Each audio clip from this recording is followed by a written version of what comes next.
Okay, so Srimad Bhagavatam, Canto 1, Chapter 12, from Shloka number 14 onwards.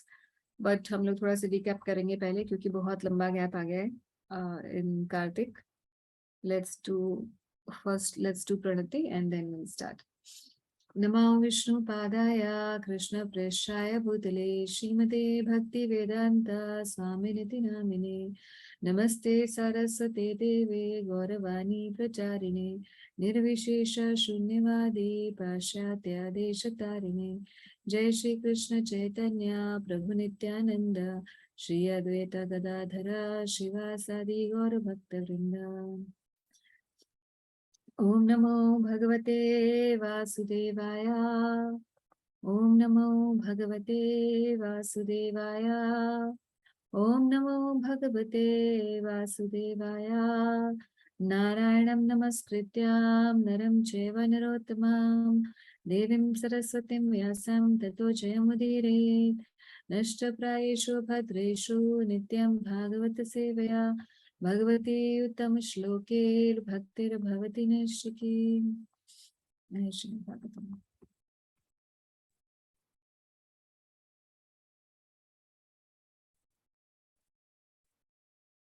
Okay, revision कर लेते हैं क्या कर रहे थे हम लोग. फर्स्ट कैंटो 12th चैप्टर था और 12वें अध्याय के अंदर हम पढ़ रहे थे महाराज परीक्षित का जब जन्म हुआ तो क्या क्या क्या हुआ, उनके क्या गुण थे और उसके बारे में बता रहे हैं शौनक ऋषि को. कौन बता रहा है? शौनक ऋषि को कौन बता रहा है? सुखदेव गोस्वामी. नॉट सुखदेव गोस्वामी, तो अभी तक आए नहीं है पूरे सीन में. सुध गोस्वामी. सूत गोस्वामी. तो सूत गोस्वामी बता रहे हैं शौनक ऋषि को. तो सूत गोस्वामी ये अध्याय कैसे शुरू होता है, क्योंकि इससे पीछे के जो 2 अध्याय थे उसमें हमने पढ़ा था. एक में जब कुंती महारानी की स्तुतियां हुई 9वें में, फिर उसके बाद 8वें में, फिर 9वें में भीष्मदेव का देह त्याग भी हो गया और उसके बाद परीक्षित की रक्षा हो गई. उसके बाद फिर भगवान चले गए हस्तिनापुर से, तो उसके ऊपर एक चैप्टर पढ़ा था और 11th चैप्टर पढ़ा था कि भगवान जब द्वारका में पहुंचे तो द्वारका वासी ने उनका कैसे स्वागत किया. तो ये सब पढ़ते पढ़ते अब क्या है, तो अब ये कथा सुनते सुनते कथा भगवान पर ज्यादा चली गई थी. इसीलिए शौनक जी ने कथा का रुख वापस से परीक्षित महाराज के ऊपर करने के लिए प्रश्न पूछा कि अब हमें बताइए, वापस से कम बैक, फ्लैशबैक पे आ जाइए और हमें बताइए महाराज परीक्षित के बारे में और सुखदेव गोस्वामी से वो कैसे मिले और वो दोनों क्यों भागवत सुनने के लिए, एक सुनाने के लिए आतुर क्यों हुआ, एक सुनने के लिए आतुर क्यों हुआ. ये कथा आप हमें दोबारा से वापस उस come back to the point.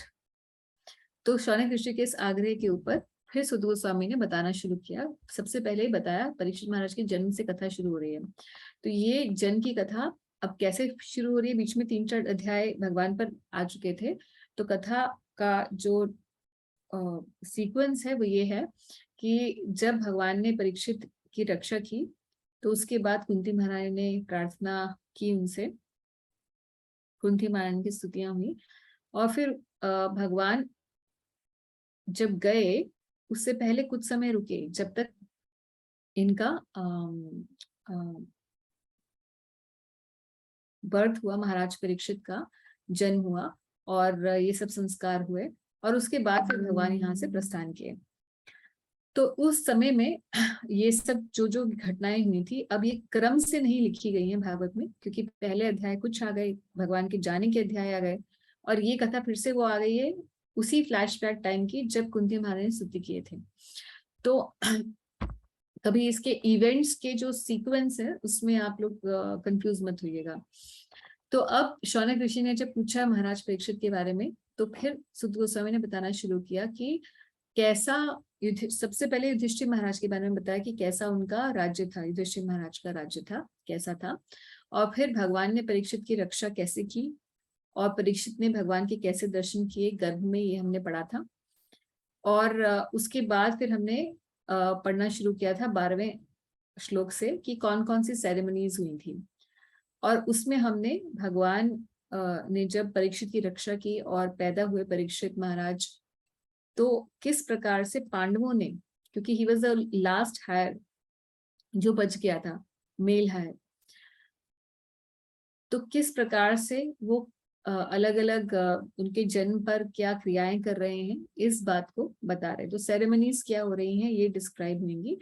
और फिर परीक्षित महाराज के बारे में जो ब्राह्मण हैं वो बताएंगे, प्रिडिक्ट करेंगे, एस्ट्रोलॉजर्स प्रिडिक्ट करेंगे कि उनका फ्यूचर कैसे होने वाला है और किस प्रकार के राजा होने वाले हैं। तो basically glories of Parikshit Maharaj will be discussed in a summary form in this chapter. यही मूल अध्याय, मूल शीर्षक रहेगा जिसके आसपास ये अध्याय चलेगा। तो अब वो श्लोक नंबर 14-15 के बाद यही प्रसंग शुरू होने वाला है 16 से 29 में, जो मेन फोकस है इस चैप्टर का। तो श्लोक नंबर 14 से हम लोग शुरू करते हैं जहां से हमने छोड़ा था।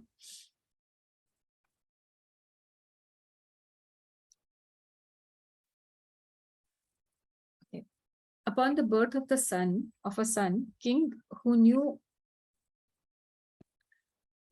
how, where, and when charity should be given, gave gold, land, villages, elephants, horses, and food grains to the Brahmins. तो प्रभुपाद बता रहे हैं कि कैसे only brahmins are supposed and sannyasis they are supposed to accept charity from the house householders generally हम लोग ये सोचते हैं कि चैरिटी किसको देनी चाहिए, पुअर लोगों को। ये नॉर्मल हमारा यही रीजन होता है हम हमारे चैरिटी देने का। इसके ऊपर हम लोग कई बार भगवत गीता में भी हमने डिस्कस किया था कि चैरिटी देते हुए ध्यान रखना चाहिए कि सुपात्र को होनी चाहिए। भगवत गीता में भगवान बताते हैं 17वें अध्याय में कि दान किस प्रकार से देना चाहिए और दान भी किस प्रकार से फलित होता है। 3 गुणों में दान दिया जाता है। सुपात्र को जब दान दिया जाता है, समय पर दिया जाता है, करेक्ट टाइम पर, करेक्ट प्लेस में, करेक्ट पर्सन को दिया जाता है, तो ही वो दान जो है वो सत्वगुण में वृद्धि करता है और देने वाले के लिए और लेने वाले दोनों के लिए ठीक रहता है। और अगर ऐसे ही दे दिया जाता है, सुपात्र नहीं होता है और बिना किसी रिस्पेक्ट के, जनरली जो हम लोग भिखारी को देते तो we just probably we don't even look at them, है ना, मतलब we just take out and we just give. तो इस प्रकार से दिया जो दान होता है वो तमोगुण में होता है और फिर वो तमोगुण की वृद्धि करता है देने वाले और लेने वाले के लिए। तो अलग अलग प्रकार के दान भगवान ने बताए हमें। और बताने का मतलब यही नहीं है कि केवल एक्सप्लेन कर देना कि क्या क्या है। Basically by explaining he is bringing us, first of all is throwing knowledge to us कि आप इसमें से क्या पकड़ना चाहते हो। जो जिस प्रकार का व्यक्ति हो वैसे ही नॉलेज के प्रति आकर्षित होएगा। इसलिए कहीं भी भगवत गीता में भगवान इस प्रकार से हमने देखा है कि कितनी चीजों को भगवान ने एक्सप्लेन किया। Charity in 3 modes, food in 3 modes, है ना, मगर he did not push it on us कि ऐसे ही खाना चाहिए, ऐसे ही चैरिटी करनी चाहिए, ऐसे ही यज्ञ करनी चाहिए, ऐसे ही तपस्या करनी चाहिए। ही एक्सप्लेन्ड इन 3 मोड्स कैसे कैसे होता है। Because naturally a person who is in a particular mode will be attracted to a particular type of work और वो वही काम करना शुरू कर देगा। But at the end he will definitely conclude that सत्वगुण सबसे बेस्ट है और इसमें आने से व्यक्ति ऊपर जाएगा और ऊर्ध्वम गच्छन्ति सत्वत्सा, उच्च लोगों की प्राप्ति होगी अगर सत्वत रहेंगे, यानी कि सत्वगुण में रहेंगे। तो भगवान ये बात तो बता देते हैं but he never pushes it on anyone.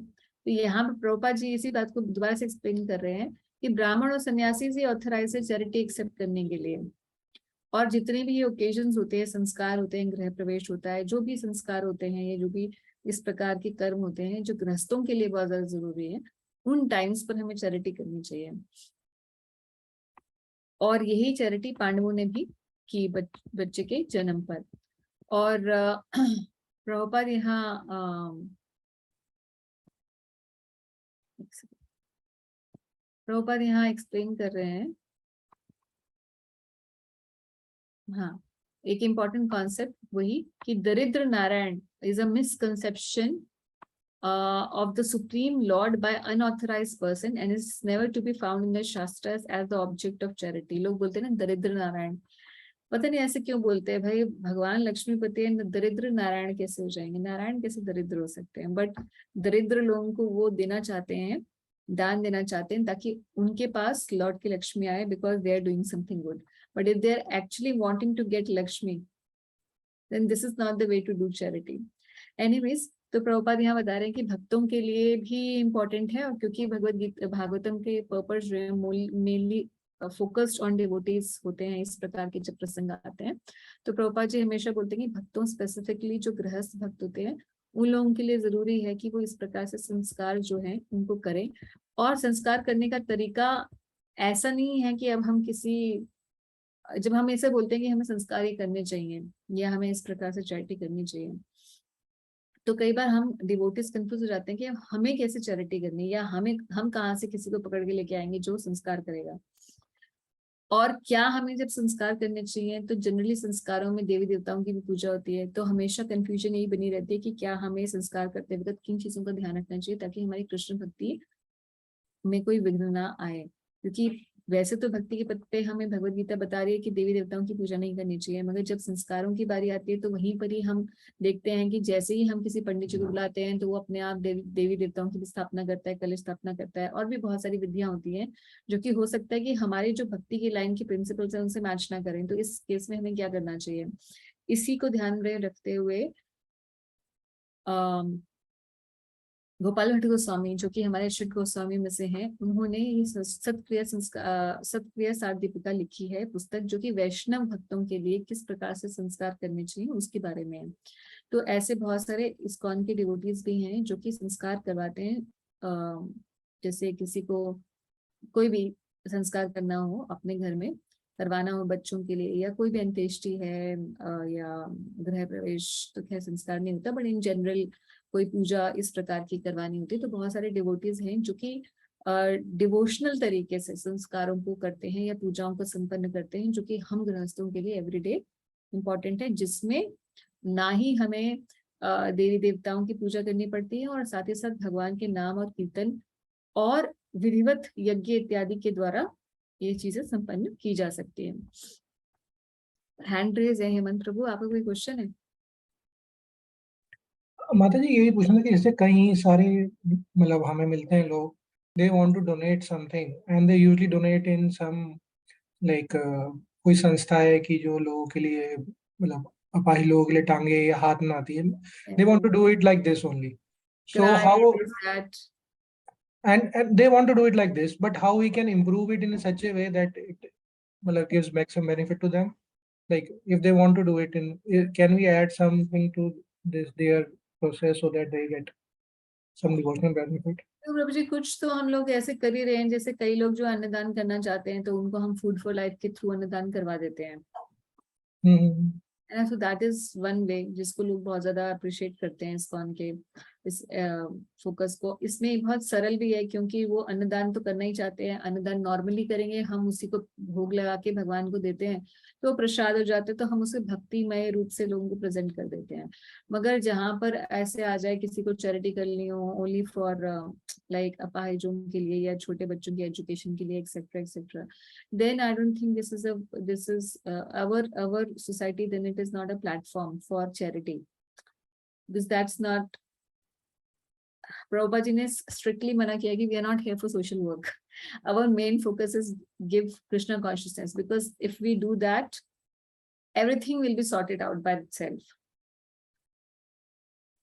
मतलब भक्ति के द्वारा जो भागवत की विधि है वो ये है कि भक्ति का प्रचार प्रसार किया जाएगा तो अपने आप लोगों की चेतना बदलेगी, और चेतना बदलने से नेचुरली जो ऐसी एक्टिविटीज हैं वो कम होंगी जिसके द्वारा बच्चे होमलेस हो जाएं या पेरेंट्स जो हैं वो ओल्ड एज होम्स में भेजे जाएं। बेसिकली लोगों की एथिकल स्टैंडर्ड्स बढ़ेंगे, है ना, धर्मपरायण होने से। तो इसके ऊपर प्रभुपाद जी का फोकस था कि भक्त बनाओ तो अपने आप ये जो प्रॉब्लम्स हैं वो होंगी ही नहीं सोसाइटी में टू अ लार्ज एक्सटेंट, तो नेचुरली आपकी इस प्रकार की जो चैरिटीज है उसका कोई सवाल ही नहीं रहेगा। That was his program and that's what he told devotees to follow. नहीं तो फिर प्रभुपाद जी के एक दो कोट्स हैं जिसमें बोल रहे हैं कि अदरवाइज पीपल विल जैसे रेड क्रॉस सोसाइटी या ऐसा हमें मान लेंगे that we are just there for some philanthropic act, but that's not the purpose of this. माता जी जैसे प्रभुपाद का नेक्स्ट जैसे मिशन था वर्णाश्रम सेट करना, तो does that include charity, this kind of charity include that? No, वर्णाश्रम में प्रभु जी अगर चैरिटी होती तो अगर हम उससे इसको कनेक्ट करते हैं तो वर्णाश्रम में तो फिर सिर्फ सन्यासियों और इन्हीं लोगों को चैरिटी खाने का अधिकार है, ब्राह्मणों को। तो फिर तो बिल्कुल ही रूल आउट हो गया।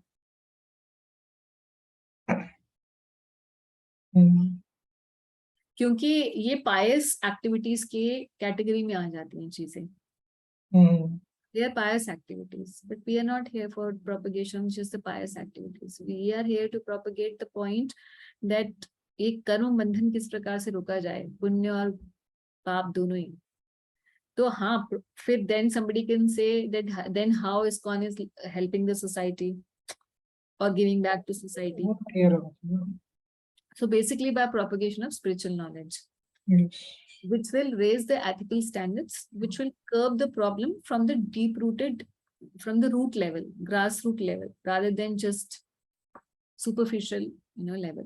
होम्योपैथिक दवाई जैसे। हाँ, homeopathic slow and study. And study चलो वैसे वाला नहीं, मतलब find the cause why children are in the in such why they are on the street, why they are beggars, why they are homeless, why elders are being thrown out the house, or why children are uneducated. So if we find the reason, then we can stop it in the longer run. Otherwise everything is superficial, and because of this so much of mafia is happening ना, क्योंकि लोग charity देते हैं इसलिए। आप एक बात, कई बार तो मैं ये सोचती हूँ, यू ओपन दी स्पेसिफिकली हम डिवोटीज के साथ में ये जरूर एड्स आती हैं, व्हाट, बहुत ज्यादा आती है। हाँ, ये एड्स यूट्यूब पे बहुत आती हैं कि help my child is in hospital और this and that whatever, cow protection के लिए या छोटी बच्चियों के लिए या व्हाटएवर। क्यों? क्योंकि आप देखिए कि क्यों आती हैं। ये यूट्यूब का जो एल्गोरिथम है ना, उसकी वजह से आती हैं।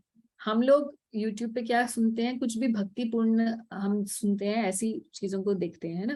तो ये लोग ऐसे लोगों को टारगेट करते हैं जो पायस होते हैं, जिनका डिस्पोजिशन जो होता है कुछ स्पिरिचुअल होते हैं, तो नेचुरली दे हैव दी एक संवेदनशील भावना वाला हृदय होगा ऐसे व्यक्ति का। सपोजिटली डिवोटीज आर मर्सीफुल, है ना। So they target people who are religious or who click on the religious channels, not just ISKCON, everywhere. And then these ads are thrown to us. है ना? Or it's a scheme. Now you see a person who is really a beggar or who is really in need. Do they have sufficient funds to post an advertisement on every channel? I mean, it's a money-making thing. It's just as simple as that. Yes, माता जी, एक बार ये देख रहा था मैं कि कुछ companies खुल गई हैं, now they are in a business. If somebody donate them 100 rupees, the person gets around 50 rupees and rest all the company takes. Yeah. Yes. तो यही सब प्रभु जी, ये सब जगह चल रहा है। इसीलिए जो ये charity in the name of, मतलब हम तो सोचते हैं कि चलो जी हम चैरिटी भी कर देंगे, बड़ा अच्छा काम भी हो जाएगा, हमें ETG भी मिल जाएगी whatever, and और हमें बड़ी खुशी मिलेगी कि हमने कोई अच्छा काम किया है। तो कोई अच्छा काम नहीं कर रहे हम, उन्हीं क्या कहते हैं, उन्हीं क्रिमिनल्स को ही पाल रहे हैं हम उसको बढ़ावा दे रहे हैं ना by giving charity. So but I understand कि माता जी जैसे आप इतने सारे इग्नोर करते हैं इनको, थोड़ा सा ना हार्ड, थोड़ा सा मुझे लगता है कि थोड़ा सा मतलब मुश्किल लगता है इग्नोर करना, but at the same time logically if I am thinking like if we give charity to build a temple, or then it is a much better charity and it acts on the root cause. या मतलब या तो temple में दिए हैं या फिर कोई भी एटलीस्ट कोई डिवोटी तो हो जिसको चैरिटी दे रहे हैं, जिसको आपको पता है कि वो जाके उसका तंबाकू बीड़ी सिगरेट नहीं खाने वाला, या फिर वो जाकर उसको ऐसी चीज में नहीं उड़ाने वाला जो कि which will harm him and us in the longer run, है ना। तो इसीलिए शास्त्र पढ़ना जरूरी है, क्योंकि शास्त्र चक्षु से हर चीज को देखना चाहिए। अब Yes. कई जैसे हम लोग ये अभी डिस्कस कर रहे हैं कि ये सब बोगस है, ठीक है, ऐसी कोई पर्सन जो पायस नहीं है वो ये डिस्कस करेगा तो वो तो हार्ड हार्टेड बन जाएगा, फिर सोसाइटी में हार्ड हार्टेड्स की भी तो कोई प्लेस नहीं है ना, फिर तो सोसाइटी और ही खराब हो जाएगी, Yes, Mataji. राइट। सो इसीलिए स्क्रिप्चर्स की आई से देखना जरूरी है कि चैरिटी देना ही बंद कर दे ये भी सोल्यूशन नहीं है, but giving the charity to the right person who will then, Prabhupada यहाँ एड्रेस करेंगे अगले एक दो श्लोकों में कि कैसे ये चैरिटी जब ब्राह्मणों को मिलती थी तो उनको कोई काम नहीं करना पड़ता था ब्राह्मणों को, they were maintained by the state let's say, और by those people who were giving charity. तो अब ये लोग सिंपल रहते थे, ऊपर से चैरिटी और मिल जाती थी, तो अब कुछ करना नहीं है ना, आप 24 घंटे भजन कर सकते हैं, और फिर खाली हैं, कोई भी आता है उनसे स्पिरिचुअल नॉलेज लेने के लिए तो दे वर available. So that system was such a good system. The teachers, you didn't have to pay anything to get to be educated. Yes, yes. तो लोगों का आप सोचिए कि इकोनॉमी में जो एजुकेशन के ऊपर खर्चा था वो लोगों का खत्म हो गया था। Yes. It is going from their taxes only. Raja is going from their taxes and जो king है they are giving donation from those taxes and the education is free for everyone. So बड़ा अच्छा system था, मगर अब तो वो एक खैर these systems can't be replicated, but at least हम जो लोग स्क्रिप्चर्स पढ़ रहे हैं हमारा प्रैक्टिकल एप्लीकेशन यही होना चाहिए। मेरी एक फ्रेंड है बहुत अच्छी डिवोटी है, really kind hearted and like that kind of person, and she would again and again ask me the same question कि अमृता मैं तो रोड पे कोई बच्चा मांग रहा होता है मेरे से तो मतलब देखा नहीं जाता, रहा नहीं जाता। हाँ मैं तो दे ही देती हूँ, मतलब ठीक है फिर पाप लेने के लिए भी तैयार रहो। ये तो हमारे बड़ा पाप हाँ मतलब ये चैरिटी जो तुम कर रही हो उससे तो पाप ही लोगी, तो उसके लिए तैयार हो जाओ, because you are being the cause of those children being on the street. Okay. Right, by giving that money on वो जो रोड साइड पे बच्चा खड़ा है उसको पकड़ के इसीलिए लेके आए हैं, उसकी फैमिली से चुरा के लेके आए हैं और स्ट्रीट पे बिठा दिया है, और आप उस सिस्टम को फंड कर रहे हो, right. why you funding it? Because आपके तो हृदय में संवेदना जो है वो इतनी महान है। ये emotions are not our emotions are for sale. So इसलिए जो शास्त्र पढ़ने वाले लोग हैं उनको ऐसा काम नहीं करना चाहिए। Okay. The learned Brahmins, who were very satisfied with the charities of the king, addressed him as a chief among the Purus and informed him that his son was certainly in the line of descended from the Purus. तो महाराज पुरु के descendants बता रहे हैं कि भाई आप ऐसा ब्राह्मणों ने महाराज युधिष्ठिर को बताया। The Brahmin said, अब यहाँ पे श्लोक नंबर 16 से शुरू हो गया है, श्लोक नंबर 16 है ये, और 16 से 29 तक हम लोग यही पढ़ेंगे कि ब्राह्मणों ने क्या बताया युधिष्ठिर महाराज को अबाउट दिस चाइल्ड। और ये जानना इन लोगों के लिए क्यों आवश्यक था, क्योंकि ये पूरी जो साम्राज्य है, जो पूरा भारतवर्ष का जो साम्राज्य है उसका अकेला उत्तराधिकारी ये बच्चा बनने वाला था। तो अब इसमें ऐसे गुण भी हैं कि नहीं कि ये एक राजऋषि बन पाए, ये बात को जानने के लिए महाराज युधिष्ठिर ने ब्राह्मणों को बुलाया था, ताकि वो एस्ट्रोलॉजिकली देख सकें कि बच्चे की किस प्रकार के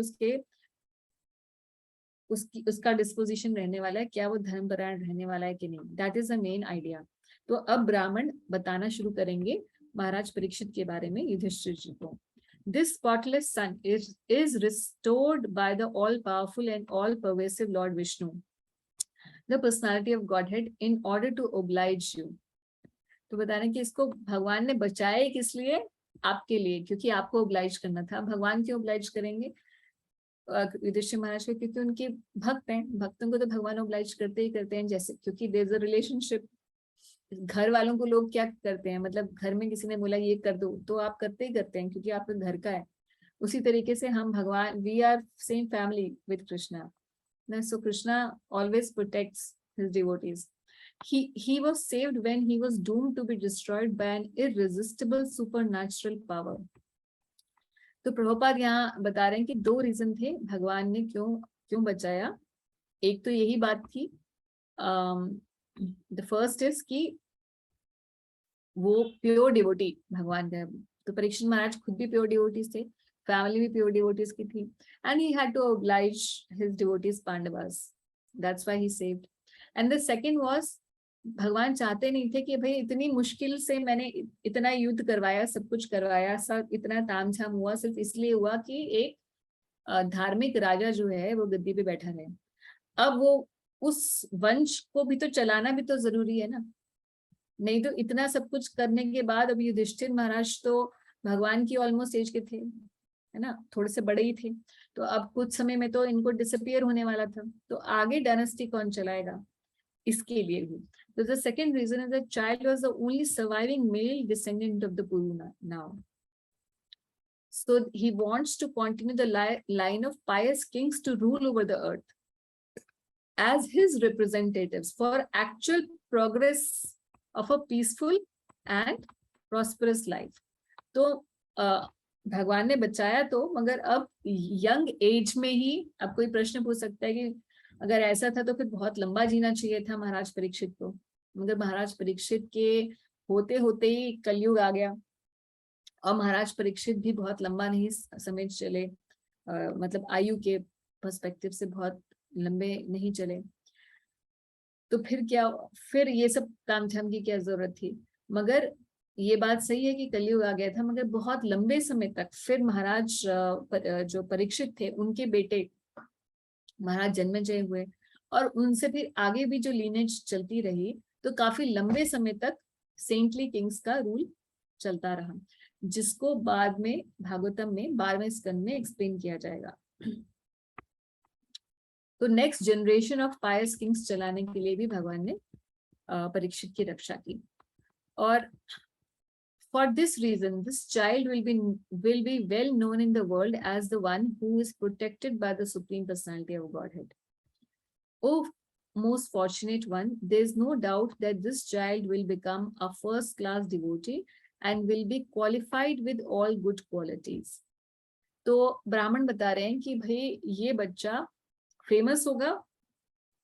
कैसे फेमस होगा, आज तक फेमस है परीक्षित महाराज, वो वाला बच्चा जिसकी गर्भ में ही रक्षा की थी भगवान ने, है ना, अभी तक फेमस है. तभी तो हम देखिए, हम आप किसी हो सकता है और किसी कंट्री में बैठे हो और किसी सिटी में बैठे हो, हम आज 5000 साल बाद भी भागवत से हम महाराज परीक्षित की ग्लोरीज पढ़ रहे हैं. तो we can see that this shloka is absolutely correct which was spoken at that time. और बता रहे हैं कि ये बच्चा जो है फर्स्ट क्लास डिवोटी बनेगा भगवान का, और उसमें सर्व गुण संपन्न होगा, अच्छे गुणों से विभूषित होगा. तो ये नेचुरल बात है कि अगर कोई भगवान का महान भक्त होगा तो वो क्वालिफाइड होता है, बाकी अच्छे गुण भी आने लग जाते हैं. भागवत में एक बहुत अच्छा श्लोक है, आगे 10वें स्कंद में जाकर आता है कि जब कोई व्यक्ति भगवान का भक्त बनता है तो उसमें सभी देवताओं के सारे गुण जो हैं, अच्छे गुण जो हैं, देवी गुण हैं, वो अपने आप ही आने लग जाते हैं. और ये बात को हम अपनी पर्सनल लाइफ में भी देख सकते हैं. भाई आप भक्त बनने से पहले देख लीजिए अपने आप को, और भक्त बनने के बाद देख लीजिए कि आप कैसे हैं. भक्त बनने से पहले आप चलते होंगे तो आप देखते भी नहीं होंगे कि नीचे चींटियां हैं, या we are very inconsiderate of others, whether they are animals or whatever, humans, we are inconsiderate. और जब हम भक्त बन जाते हैं तो हम बड़ा कंसिडरेट हो जाते हैं, हम पाप करने से डरते हैं, हम गलत काम नहीं करते किसी को, और हमारा जो बिहेवियर होता है वो बहुत अच्छा हो जाता है. ज्यादातर तो डिवोटीज यही बताते हैं कि इनिशियली तो सबको स्ट्रगल होती है, लोग अपोज करते हैं, घर वाले स्पेसिफिकली, मगर बाद में लोग देख कर बोलते हैं कि भाई ये आप में बहुत अच्छा चेंज है. लोग आसपास के बताते हैं कि you become very nice, better person ना. हम सबका एक्सपीरियंस है ये. तो यहाँ पर प्रभुपाद पर्पट के अंदर बता रहे हैं, फर्स्ट क्लास डिवोटी की डिस्क्रिप्शन बता रहे हैं कि 3 प्रकार के भक्त होते हैं, उत्तम, मध्यम और कनिष्ठ. उसके बारे में हम लोग डिस्कस करेंगे, मगर उससे पहले एक और चीज मैं डिस्कस करती हूँ, जो कि कॉन्सेप्ट है कई भक्तों को मे बी और मे नॉट बी क्लियर हो, जो हमारी कुंडली होती है, हमारे पूर्व के किए हुए कर्मों के द्वारा हमारा एक चार्ट होता है जिसके साथ हम बॉर्न होते हैं। तो कुछ प्रारब्ध कर्म होते हैं जो कि फलित हो ही चुके होते हैं, जैसे हमारा शरीर हमारे प्रारब्धों से बना होता है, किस घर में हमारा बर्थ होगा ये भी प्रारब्ध है। प्रारब्ध मतलब फलित हो गया। अब I can't change my parents, I am already here, I have this particular form, I have a particular body, I have a particular family in which I have been born. ये सब प्रारब्ध हैं, फलित हो चुके हैं। और कुछ है अप्रारब्ध जो कि अभी पूरे over the course of my life और वो घटित होते चले जाएंगे। प्लस कुछ कर्म मैं अभी भी कर रही हूँ, क्योंकि कर्म कांस्टेंट तो है नहीं। तो पहला एक बैलेंस था, प्लस हम लोग अभी भी कर रहे हैं, तो उसका मिक्सचर हो के हमें रिएक्शंस मिलते रहते हैं। और वो हमारी कुंडली में भी लिखा होता है कि आपको इस पर्टिकुलर टाइम पर ये इस प्रकार की सिचुएशंस आएंगी, depending on what you have done earlier, good और बैड। मगर भक्ति के बारे में हमारे कुंडली के अंदर अगर आप ये पूछेंगे कि क्या कोई व्यक्ति भक्त बनेगा या नहीं बनेगा, ये बहुत ज्यादा कुंडली से नहीं पता चलता। मगर टिपिकल डिवोटी चार्ट ऐसा रहता है, टिपिकल डिवोटीज का चार्ट ऐसा होता है जिसमें धर्म परायण होगा ऐसा जरूर लिखा होगा। मगर धर्म परायण तो एक नॉर्मल धर्म परायण व्यक्ति भी हो सकता है, नॉर्मल अच्छा हिंदू भी हो सकता है, पायस हिंदू के नॉल से भी धर्म परायण, नॉट नेसेसरी कि वो भक्त होगा, है ना। तो भक्ति जो है वो भक्ति पर डिपेंड करती है। भक्ति का कोई ऐसा नहीं कि हमने कोई पायस एक्टिविटीज की होंगी तो हम भक्त बनेंगे अगले जन्म में। भक्ति का कॉज भक्ति ही है, भक्ति का कॉज पायस एक्टिविटीज नहीं है। पुण्य कर्मों पर आधार पर कोई भक्त नहीं बनता। हाँ, मगर एक बात जरूर है कि अगर कोई पुण्य कर्म करता है तो लाइकलीहुड बढ़ जाती है उसकी कि वो भक्तों के टच में आएगा पुण्य कर्म करने के लिए। जैसे कि मान लीजिए कि कोई कोविड का टाइम है, लोग हेल्प करना चाहते हैं लोगों को, they want to feed the poor. उन्हें पता चला कि जी ISKCON is providing meals to poor people, तो उन्होंने they came in touch with ISKCON just to give charity to help others. In turn ISKCON वाले ने बोला कि जी हम आपका भगवद गीता का फ्री कोर्स भी करा रहे हैं, उसको भी आप ज्वाइन कर लो। तो उसने कर लिया, उसने किया, उसको फिर धीरे धीरे पता चला भक्ति के बारे में, भक्तों के बारे में, उसने वो धीरे धीरे बन के भक्त भी बन गया भक्तों के टच में आके। अब ये पर्सन पायस था, he wanted to do just a pious activity, उसे कोई भक्ति भक्ति से लेना देना नहीं था, but because of doing his pious act he came in touch with devotees and consequently he also became a devotee। तो भक्ति कैसे शुरू हुई? क्या उसके पायस एक्ट से शुरू हुई या भक्तों के टच में आने से शुरू हुई? इस बात के बारे में काफी लंबा डिस्कशन करते हैं विश्वनाथ चक्रवर्ती ठाकुर अपनी एक बुक माधुर्य कादम्बिनी के अंदर। तो वहां पे पूरा डिस्कशन होकर वो कंक्लूड करते हैं कि भक्ति भक्तों के टच में आने से शुरू होती है या किसी ना किसी भक्तिमय कर्म कर ऐसे काम करने से शुरू होती है जो कि भक्तिपूर्ण था। जैसे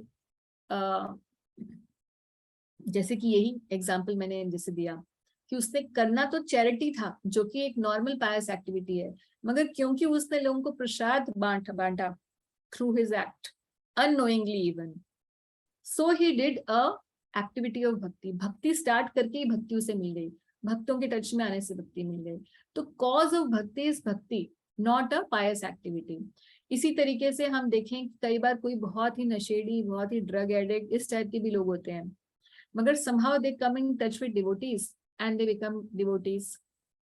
तो उसका कोई पायस क्रेडिट नहीं था कि वो भक्त बनेगा, rather he was a impious person. जैसे प्रभुपाद जी के केस में बहुत हुआ, प्रभुपाद जी जब गए तो हिप्पीज और वो बिल्कुल नॉनसेंसिकल लोग थे जिनको प्रभुपाद जी के टच में वो आए, प्रभुपाद जी उन्होंने प्रसाद खिलाया, कीर्तन सुनाया, वो लोग भक्त बने प्रभुपाद जी की प्योरिटी की वजह से, प्रभुपाद जी के टच में आने की वजह से। तो प्रभुपाद जी की भक्ति से टच में आके वो भक्त बन गए। तो उनका वो इम्पायस लोग थे, then also they were sinful people, still they became devotees। Similarly, some pious man can also become a devotee, so it doesn't matter whether you're sinful or you're pious। भक्ति स्टार्ट करने के लिए आपके पूर्व जन्म के संस्कारों की आवश्यकता नहीं है स्टार्ट करने के लिए, मगर अगर हमने इस जन्म में या पिछले जन्म में या पिछले किसी भी जन्मों में भक्ति की होगी तो वो कैरी फॉरवर्ड होकर अगले जन्म में अब जैसे मान लीजिए कि कोई भक्त है, वो पिछले जन्म में भी भक्त था और इस जन्म में फिर से वो स्टार्ट कर रहा है अपनी भक्ति, क्योंकि भक्ति तो कैरी फॉरवर्ड होती है, वो कभी खत्म नहीं होती, एग्जॉस्ट नहीं होती। जहां से छोड़ते हो, जितना करके छोड़ते हो उतने से स्टार्ट हो जाता है।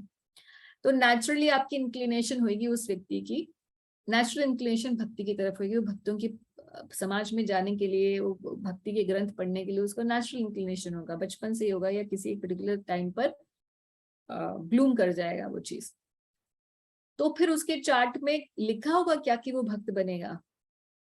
नॉट नेसेसरी, क्योंकि भक्ति हमारे कार्मिक चार्ट से रीड नहीं की जा सकती, बट वो इस तरीके से चार्ट होगा कि इट विल बी लाइक कि वो संन्यास लेगा, वो विरक्त होगा, इस टाइप की चीजें दिखाई दे सकती हैं चार्ट से, या उसका गुरु उच्च होगा या whatever, you know, these kind of things. So basically point ये है कि भक्ति चार्ट से नहीं हो सकती, but how then these people are predictive, brahmins are predicting कि ये बच्चा जो है he will be a first class devotee of Krishna. How are they predicting from this? Because they know that the lineage is such. Yudhishthir महाराज की और पुरु महाराज की lineage में आ रहे हैं, और ये सब किसके बच्चे हैं? Actually, if we see, जो पांडव हैं वो किसके ग्रैंडसन है? वेद व्यास जी के, क्योंकि वेद व्यास जी के द्वारा ही विदुर और क्या नाम है, धृतराष्ट्र और पांडु महाराज आए थे, उन्हीं के बच्चे हैं तीनों, और फिर पांडव उन्हीं के ग्रैंडसन्स हो गए, and now there is this great great grandson. So the lineage is such, that's why they are saying, and on the top, because Krishna has personally saved this child. Seeing all this, they are saying. But अगर कोई ऐसे conclude करे कि देखो महाराज परीक्षित के बारे में भी ब्राह्मण ऐसे बता रहे हैं astrologically, then that is not the correct understanding of the shloka, because that can not be said. Okay, अब प्रभुपाद यहाँ पे बताना शुरू करते हैं 3 grades ऑफ डिवोटीज. महाभागवत क्यों बताया? महाभागवत कौन होता है? जनरली ये महाभागवत शब्द जो है किसी भी संत महात्मा के लिए यूज कर दिया जाता है, मगर ऐसा नहीं है कि मतलब it is not to be taken on a superficial level like that. महाभागवत ऐसा व्यक्ति होता है जो कम से कम भाव की स्थिति पर शुरू होता है. तो 3 प्रकार से भक्तों का ग्रेडेशन होता है: कनिष्ठ अधिकारी, मध्यम अधिकारी और उत्तम अधिकारी. उत्तम अधिकारी महाभागवत होता है. सो उत्तम अधिकारी भक्त कौन होता है? ये ऐसा व्यक्ति होता है जो कम से कम भाव के लेवल पर होता है. भाव के लेवल का ये मतलब है कि he is in the transcendental mode of goodness. वो सत्वगुण से भी ऊपर उठ चुका है. ये भाव का लेवल होता है.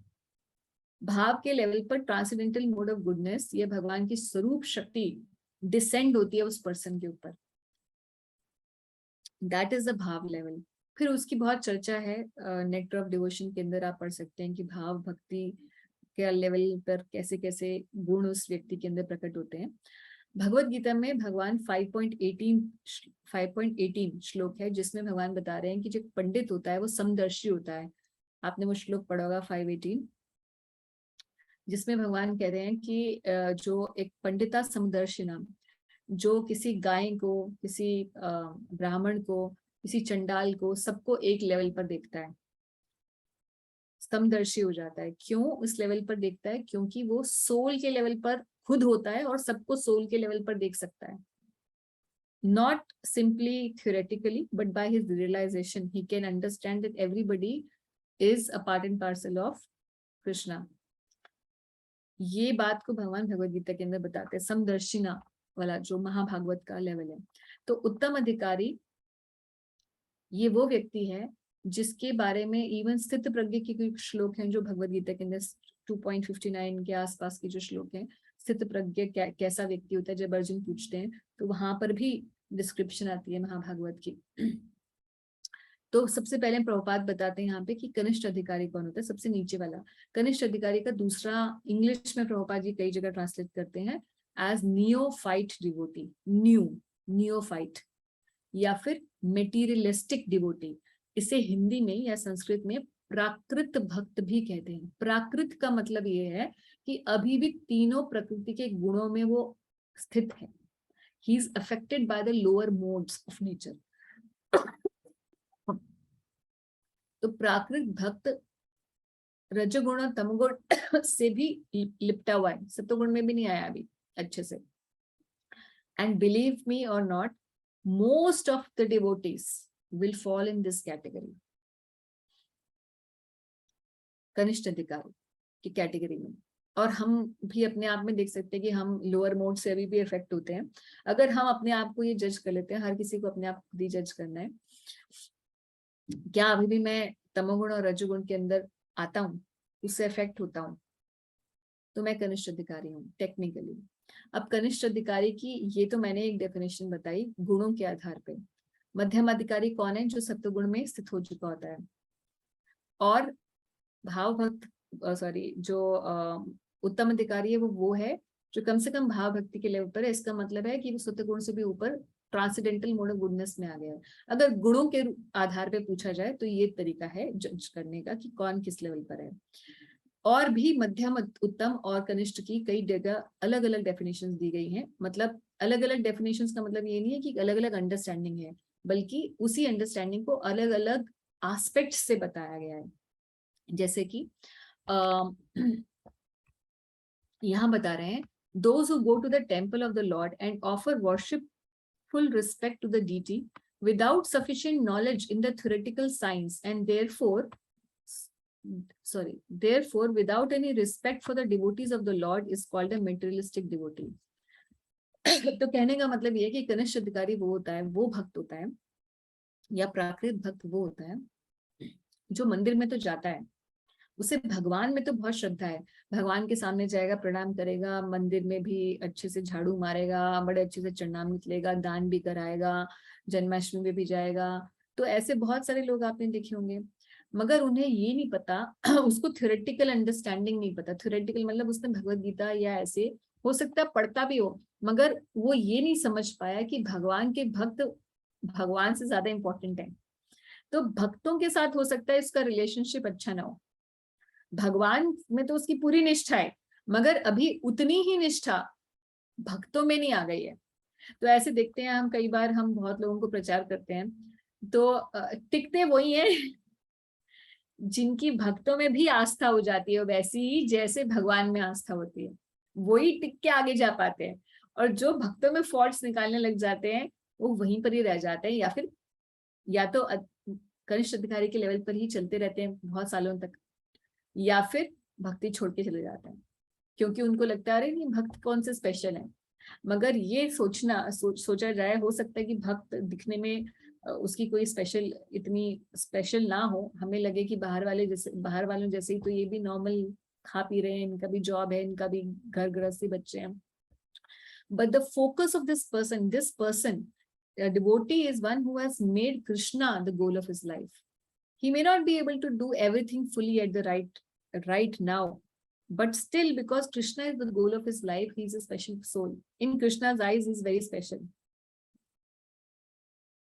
क्योंकि कनिष्ठ अधिकारी भगवान के पर्सपेक्टिव से नहीं देख पाता, वो अपने पर्सपेक्टिव से जज करता है लोगों को। वो ये नहीं देखता कि कृष्णा के नजर में एक छोटा भक्त भी कितना महान है। कृष्णा की नजर में कनिष्ठ अधिकारी भी भगवान के लिए, भगवान कह रहे पत्रम पुष्पम फलम तोयम, है ना, जो इतना भी कर रहा है प्रेम से उसको मैं स्वीकार करता हूँ। और for Krishna even a small service is a great service. और भगवान कह रहे हैं कि जो भगवत गीता में 9वें अध्याय में भगवान ये श्लोक आते हैं, 9वें के आखिर में भगवान कहते हैं कि जो मेरी भक्ति में लगा हुआ है, उससे कोई गलत काम भी हो जाए अगर, तो भी हर किसी को उसे साधु ही समझना चाहिए, क्योंकि बहुत जल्दी उसकी सारी ये जो गलत आदतें हैं, अगर मेरी भक्ति में लगे हुए भी अगर उसके पास गलत आदतें हैं तो वो जल्दी खत्म हो जाएंगी। ये भगवान का पर्सपेक्टिव है अपने भक्तों के लिए कि ठीक है गलती भी कर रहा है तो ये मेरा है, he is my child, he is my special buddy. मगर हम भगवान, कनिष्ठ अधिकारी भगवान की पर्सपेक्टिव से नहीं, वो अपने पर्सपेक्टिव से सोचता है अरे ये कौन सा स्पेशल है, ये भी वैसी है नॉर्मल लोगों की तरह, उल्टे सीधे काम कर रहा है। तो कनिष्ठ अधिकारी भक्तों के प्रति वैसी भावना नहीं रखता, इसीलिए वो कनिष्ठ है। ये भी एक this is one other perspective of describing कनिष्ठ, मध्यम एंड उत्तम। और दूसरी बात है उसकी उसकी जो भक्ति के बारे में नॉलेज होती है वो भी बहुत कम होती है, संबंध ज्ञान नहीं होता, उसे नहीं बताता भगवान परम है तो क्यों परम है, क्यों कृष्ण ही परम भगवान है, ये सब क्लैरिटी उसको नहीं होती। और मैं जीवात्मा, आत्मा सुना तो होता है, मगर क्या होती है जीवात्मा, क्या संबंध है हमारा कृष्ण के साथ, गोलोक क्या है, हमारे जीवन का उद्देश्य क्या होना चाहिए, ये सब उसको कुछ अंडरस्टैंडिंग नहीं, he has poor fund of knowledge, spiritual knowledge. ये कनिष्ठ अधिकारी होता है। तो अब कनिष्ठ जो है धीरे धीरे जब भजन करता चला जाता है तो फिर वो मध्यम के लेवल पर आता है।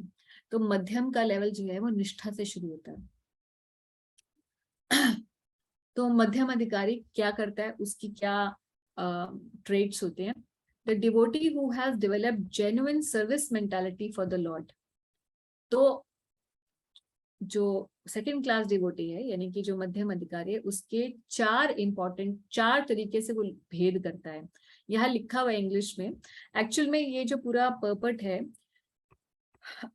ये 11th कैंटो से है, ये मैंने निकाल के रखा था। 11.2, 45, 46 एंड 47 श्लोकों में, जिसमें जो नव योगेंद्र हैं वो शिक्षा दे रहे निमि महाराज को। तो ये श्लोक से एक बार देखेंगे तो बहुत इजीली पता चल जाएगा।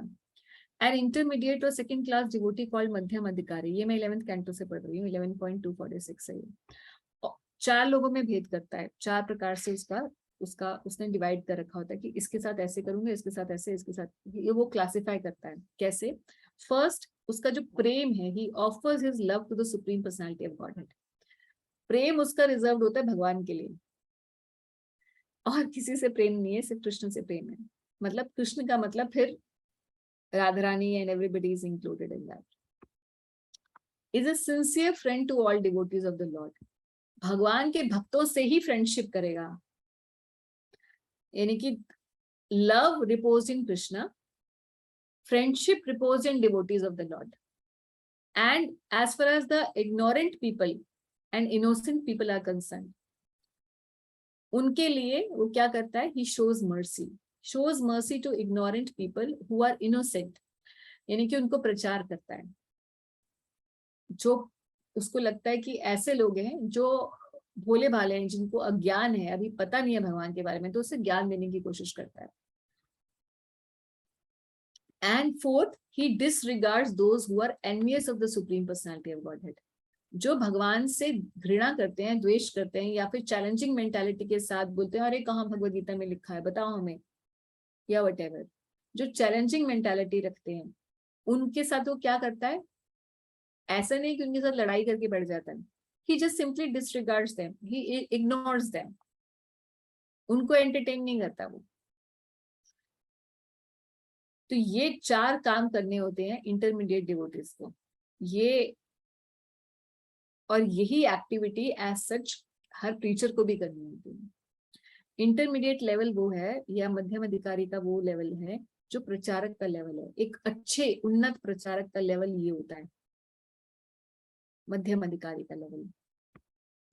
यहीं पर ही अगले श्लोक में उत्तम अधिकारी और मध्यम अधिकारी और कनिष्ठ अधिकारी, अगर आप डिटेल में पढ़ना चाहें तो यहाँ 11th कैंटो 2nd चैप्टर से पढ़ सकते हैं इनके बारे में, या फिर इसी का डिस्क्रिप्शन नेक्टर ऑफ डिवोशन के अंदर भी है। कमिंग बैक टू हम जहां पर थे 1st कैंटो में, अब बता रहे फिर उत्तम अधिकारी क्या है। अभी तक तो बता दिया कनिष्ठ क्या है और मध्यम क्या है। But those who see everything in the Lord or everything of the Lord and also see in everything an eternal relationship of the Lord, so that there is nothing within their purview of sight except the Lord, are called the Mahabhagavat. मतलब first class devotee हुए जो हर जगह भगवान को ही देखता है, हर चीज में भगवान को ही देखता है, और उसके दृष्टि में भगवान के अलावा कुछ है ही नहीं, और जो भी लोग या जो भी चीजें हैं वो भगवान के संबंध में ही उनको देखता है, वो व्यक्ति महाभागवत है, जिसकी बारे में परीक्षित महाराज के बारे में बताया जा रहा है कि ये महाभागवत व्यक्ति है। तो ऐसा भक्त होना बहुत ही महाभागवत का दर्शन प्राप्त होना भी। अब इसके बारे में फिर और डिस्क्रिप्शंस हैं चैतन्य चरितामृत के अंदर कि एक मिनट वेट करिए।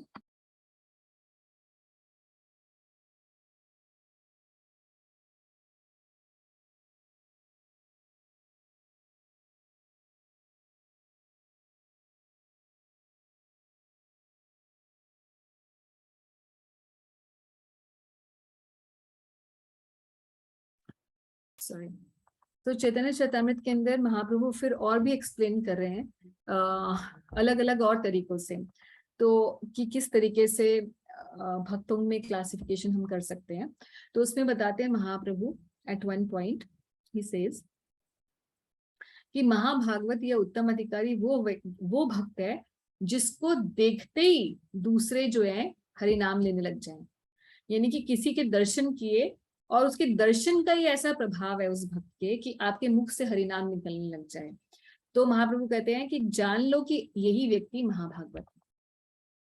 तो इस प्रकार से बहुत अलग अलग जगह डिटेल्स और डिफरेंट की जाती हैं, डिटेल डिस्क्रिप्शंस हैं कि अलग अलग पर्सपेक्टिव से, हरि नाम के पर्सपेक्टिव से और किस गुणों में है में स्थित है उसके पर्सपेक्टिव से, उसकी एक्टिविटीज और उसकी मेंटल डिस्पोजिशन के पर्सपेक्टिव से, जो कि यहाँ पर दिया है।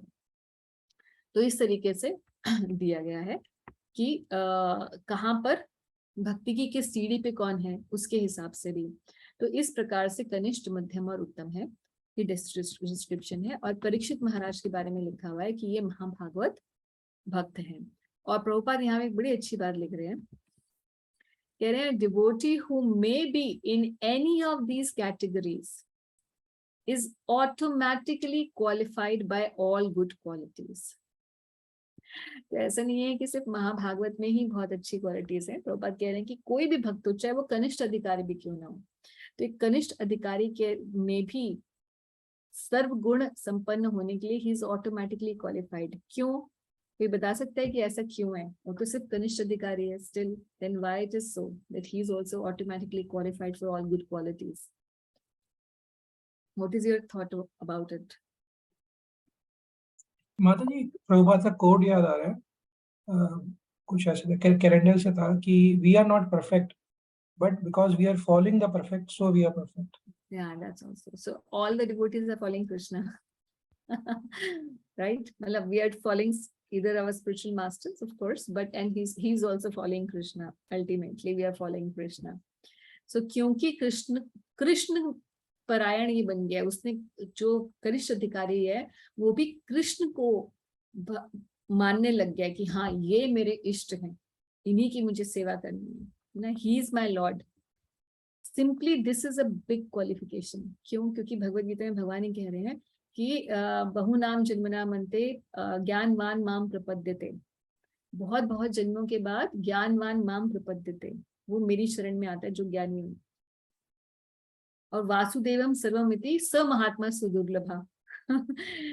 भगवान ही कह रहे हैं कि वो महात्मा है जो कहते हैं वासुदेवम सर्वमिति, ये वासुदेव ही सब कुछ है, ऐसा कहने वाला ही महात्मा है। तो इसलिए सोचते कि कनिष्ठ अधिकारी महात्मा है। All of you are mahatmas, right? In कृष्णा's eyes, that is what Krishna thinks of his devotees, है ना? तो इसीलिए we are automatically qualified for all good qualities if we understand Krishna is the supreme personality of Godhead। तो ये बहुत बड़ी चीज है, हालांकि हम लोगों को ये बहुत छोटी चीज लगती है ना?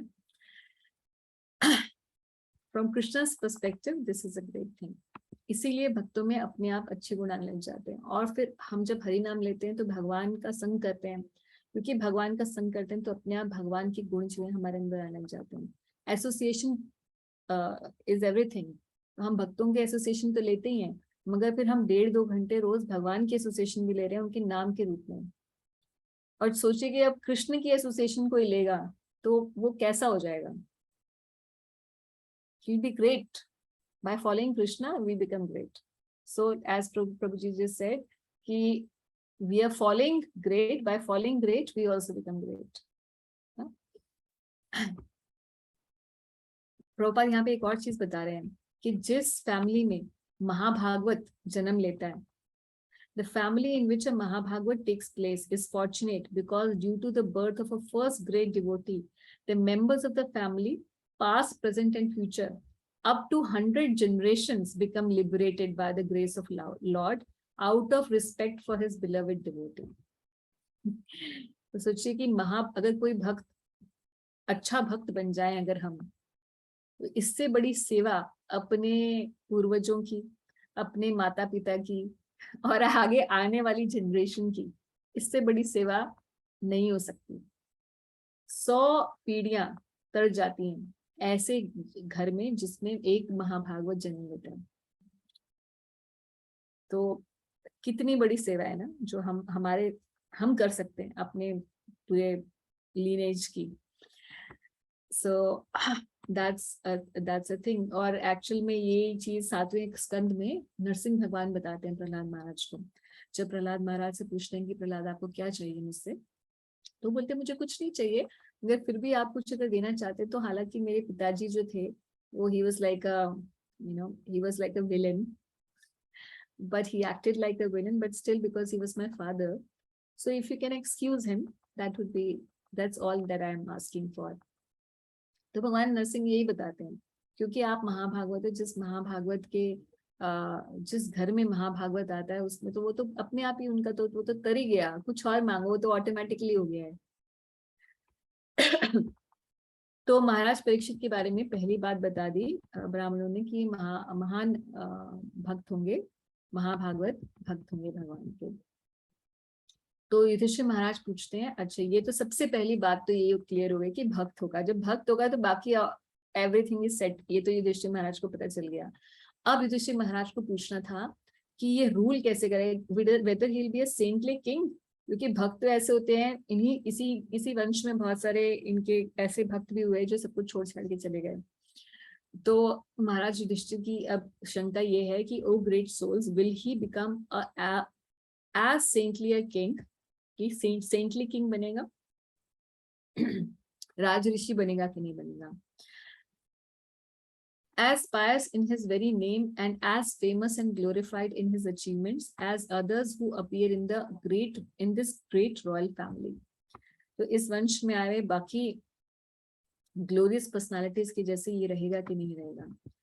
तो महाराज परीक्षित के बारे में ये जानकारी लेना सबसे ज्यादा युधिष्ठिर महाराज के लिए इम्पोर्टेंट था। क्यों? क्योंकि वो चाहते थे कि जिस प्रकार से प्रजापालन इस वंश के लोग करते आए हैं, वैसा ही प्रजापालन आगे करना इस क्षत्रिय का धर्म है, इस परिवार का धर्म यही है कि प्रजा का पालन किया जा सके। तो क्या ये राज ऋषि के रूप में अपना कार्यभार संभालेगा कि नहीं? तो अब ब्राह्मण बोलना शुरू करते हैं।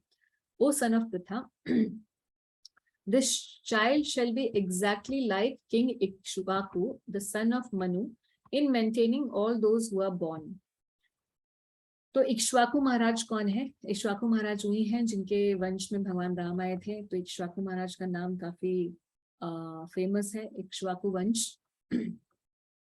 और इक्ष्वाकु जी कौन है? जो मनु महाराज के बेटे हैं। तो मनु वही हैं जो फादर ऑफ मैनकाइंड, जिनसे जो एडम और ईव करके हम लोग जानते हैं अगर हम बाइबल देखते हैं तो। हालांकि वहां पे तो डिस्क्रिप्शन काफी कचड़े के रूप में दिया हुआ है कि दे डिड दिस एंड ये वो जो भी है। खैर यहाँ हमारे शास्त्रों से हम जानते हैं कि Manu Maharaj was a great devotee of the lord. और मनु कौन होते हैं? एक ही मनु नहीं होता, आप जानते हैं कि 14 मनु होते हैं ब्रह्मा जी के एक दिन के अंदर। तो ये मनु महाराज कौन थे? जो भगवत गीता में श्लोक आता है, जब अर्जुन को भगवान बताते हैं भगवत गीता का इतिहास 4थे अध्याय में, तो बोलते हैं कि ये भगवत गीता का ज्ञान मैंने आपसे पहले सूर्यदेव विवस्वान को दिया। बोलते हैं ना 4थे अध्याय की शुरुआत में, कहते सूर्यदेव विवस्वान को दिया और विवस्वान के पुत्र ने अपने बेटे मनु को दिया और मनु ने इक्ष्वाकु को दिया। और इस तरीके से ये ज्ञान आगे चलता चला गया। ये वही वंश है जिसके बारे में भगवान बताते हैं, जो यहाँ भी दिया गया है। तो इक्ष्वाकु महाराज मनु महाराज के बेटे थे, और मनु महाराज जो है वो सूर्यदेव विवस्वान के बेटे थे। तो वैवस्वत मनु इनका नाम था। वैवस्वत मनु के बारे में बताया गया है कि वैवस्वत मनु के जो बेटे इक्ष्वाकु महाराज थे, जो उनके बाद में उन्होंने वंश चलाया, मनु महाराज का वंश आगे चलाया इक्ष्वाकु जी ने, उनके जैसा होगा in maintaining those who are born. तो राजा कैसा होगा, प्रजा का पालन इक्ष्वाकु महाराज की तरह करेगा।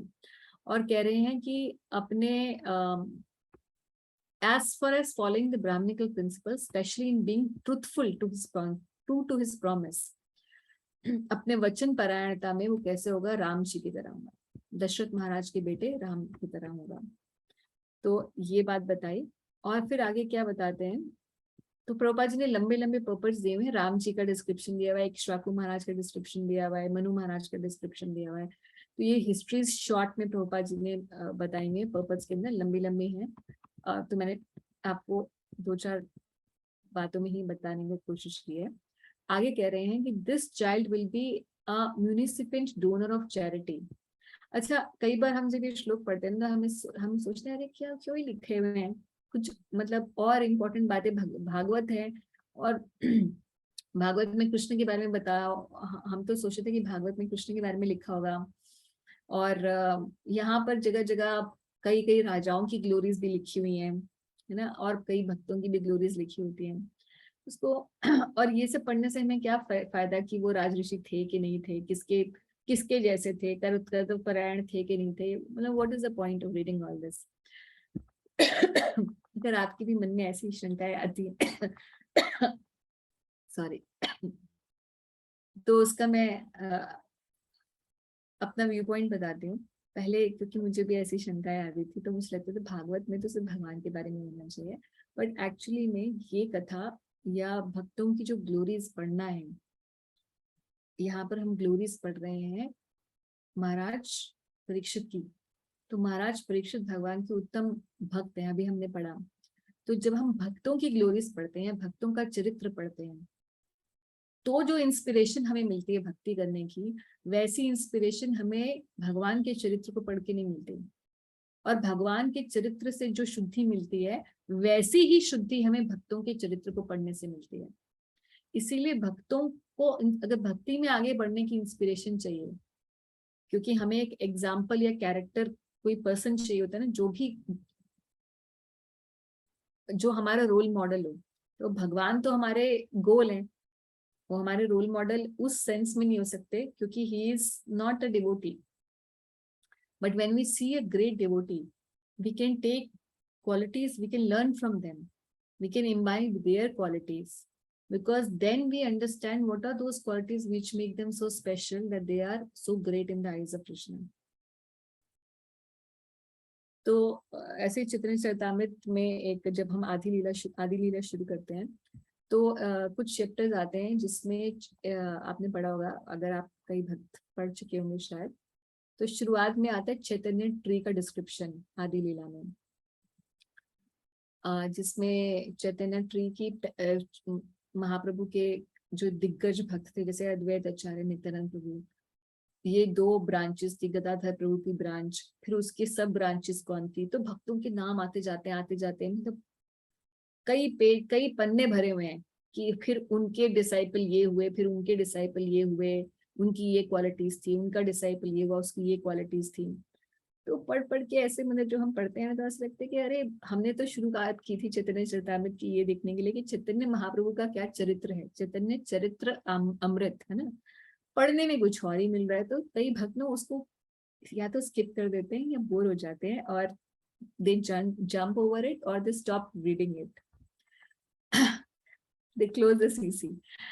So that happens initially, but when we actually become devotee, तब हमको यही पढ़ने में मजा आता है, हमें भक्तों के चरित्र पढ़ने में मजा आता है। और उसको पढ़ के आप ऐसे रलिश करोगे जितना आप महाप्रभु के चरित्र को पढ़ के रलिश नहीं करोगे, क्योंकि आपको पता चल जाता है कि इस भक्त की ये स्पेशलिटी है which is making him so special, कि उसका नाम चैतन्य चरितामृत में है। भगवान के चरित्र के साथ उसके चरित्र का भी डिस्क्रिप्शन है। तो this is what is important for us. इसीलिए भक्तों के चरित्र का यहाँ गुणगान है। तो इसलिए महाराज परीक्षित का चरित्र पढ़ रहे हैं हम, कि ये बताया कि ये बालक जो है, he will be munificent donor of charity and protector of the surrendered, like the famous king Sibi of the Ushinara country। तो ये महाराज सिबी की कथा आती है, महाभारत में भी आती है और कई और जगह पे भी आती है। तो महाराज सिबी जो थे वो शिबी, तो शिबी महाराज जो थे वो फेमस थे बीइंग वेरी चैरिटेबल।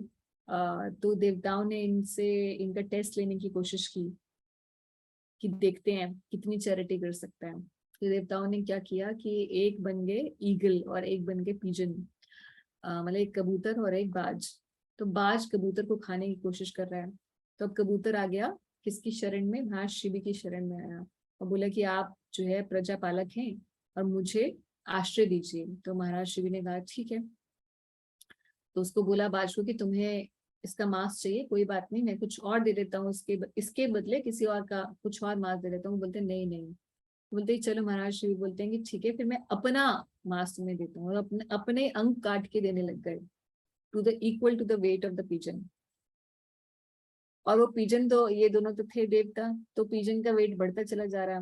तो शिवी महाराज ने बोला ठीक है, मेरा पूरा शरीर ले लो इसके बदले, मगर इसको मैं प्रोटेक्ट जरूर करूंगा क्योंकि मेरे शरणागत हुआ है।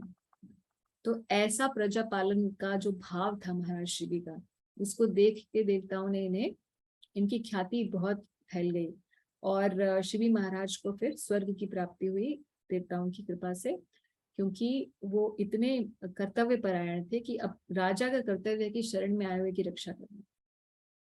तो उनसे कंपैरिजन कर रहे हैं महाराज परीक्षित का। और एक्चुअल में ये होगा भी, क्योंकि फिर कलयुग यानी कि कली पर्सोनिफाइड महाराज परीक्षित की शरण में जाएगा और महाराज परीक्षित उसे भी शरण देंगे। तो आप सोचिए कि हालांकि महाराज परीक्षित को पता है कि कलयुग आएगा तो सब गड़बड़ हो जाएगी, मगर उनको ये भी पता है कि भगवान का प्लान है।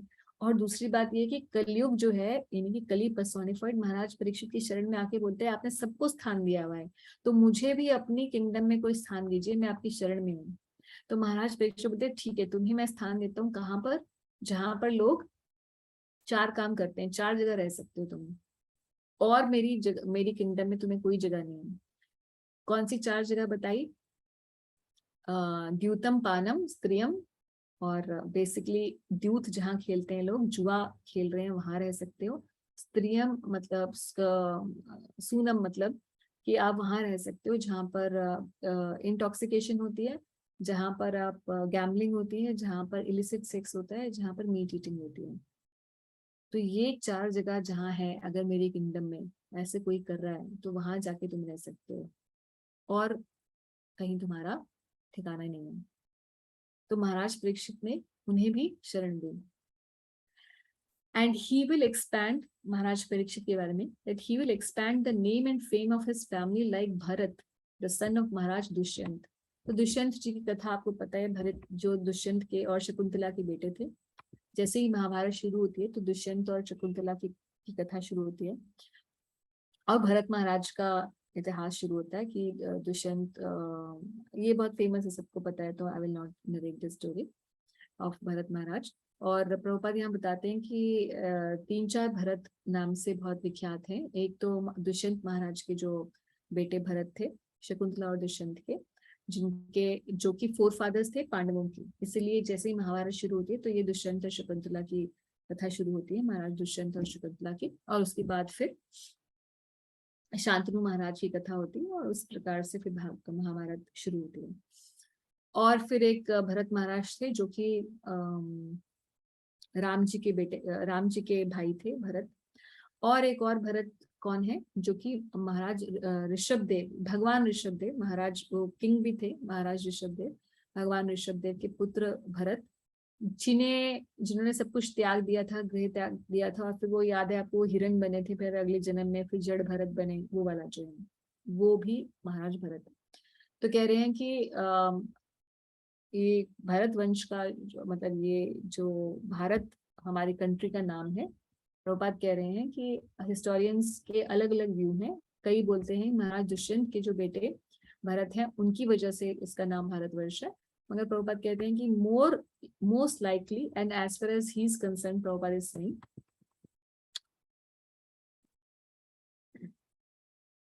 ऋषभ देव के जो पुत्र भरत महाराज थे उनके नाम पर भारतवंश इस जगह का नाम आया। ओके तो इसीलिए प्रभुपाद कहते हैं कि भाई भगवत गीता में बार बार पांडवों को या अर्जुन को हे भरतवंशी अर्जुन बोलते हैं ना, तो वो भरतवंशी इसीलिए बोलते हैं क्योंकि ये जो भरत दुष्यंत महाराज और शकुंतला महारानी के जो वंश में आए हैं पांडव, इसीलिए उनको भरतवंशी कहा जाता है पांडवों को। ओके तो आगे क्या कह रहे हैं कि amongst great बोमेन this child will be as good as Arjun, and he will be irresistible as fire and unsurpassable as the ocean. So he will be a great skilled person, skilled क्षत्रिय, ये भी बता दिया। और प्रभुपाद अर्जुन के बारे में बता रहे हैं, डिस्क्रिप्शन उससे लंबा परपट हो रखा है काफी, तो जिसका भी रेफरेंस आ रहा है उसके बारे में प्रभुपाद जी फिर आगे बता रहे हैं। So this child will be as strong as a lion and as worthy a shelter as a Himalaya mountain. He will be forbearing like the earth and as tolerant as his parents. तो आगे कहते हैं this child will be like his grandfather Yudhishthir or Brahma in the equanimity of mind. तो यहाँ पे युधिष्ठिर और ब्रह्मा क्यों लिखा है, तो प्रभुपाद यहाँ एक्चुअल में कह रहे हैं, श्लोक एक्चुअल कह रहा है पितामह जैसा समह साम्ये, अपने पितामह जैसा ये इसका समता रखने वाला, इक्वानिमिटी होगी इसके अंदर, समता रखेगा कैसे, जैसे इसके पितामह रखते हैं। तो पितामह कौन हुए, युधिष्ठिर महाराज ही हुए पितामह इनके, या देखा जाए तो अर्जुन जी भी टेक्निकली हुए ग्रैंडफादर। तो यहाँ पर ब्रह्मा क्यों लिखा है, क्योंकि ब्रह्मा जी को पितामह पूरे यूनिवर्स का पितामह बोला जाता है ना, he is a grandfather of the universe, तो इसीलिए कह रहे हैं। तो प्रभुपाद यहाँ कह रहे हैं कि श्रीधर महाराज कहते हैं, यहाँ की रेफरेंस ब्रह्मा जी का है, श्रीधर महाराज की कमेंट्री में ऐसा कहा गया है, जो श्रीधर स्वामी जिनको महाप्रभु कहते थे कि श्रीधर महाराज की टीका जो है वो ही फॉलो करनी चाहिए।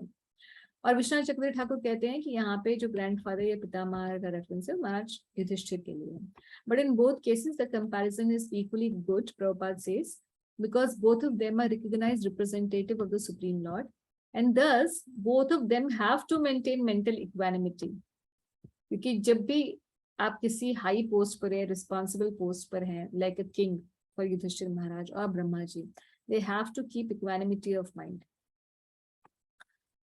And as far as being charitable, munificent, क्या बता रहे हैं, so he will be munificent like the Lord of the Kailash Hill, यानी कि शिवजी के जैसा आशुतोष होगा, शिवजी के जैसे, and he will be the resort of everyone like the supreme personality of Godhead Narayan, who is even the shelter of the goddess of fortune.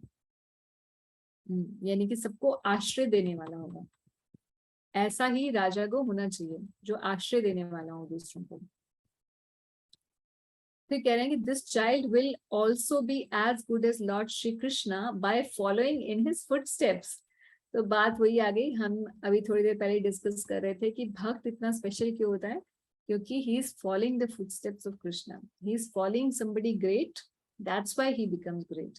तो इसीलिए great होंगे, this child will almost be as good as lord Krishna, कि भगवान के जैसे ही महान होगा, कृष्ण के जैसे महान होगा।